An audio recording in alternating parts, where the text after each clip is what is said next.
Magandang umaga, ngayon po ay araw ng Huwebes, May 14, 2026. Update muli tayo sa lagay ng panahon. Nanatili pa rin pong mainit ang panahon sa malaking bahagi ng bansa ngayong araw. Asahan ang bahagyang maulap hanggang sa maulap na kalangitan sa maghapon.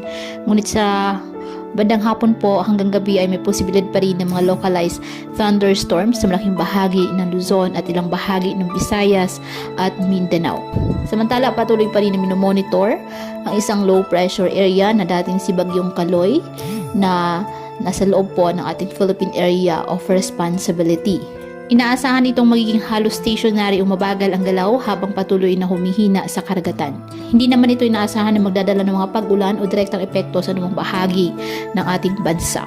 Ingat po and God bless.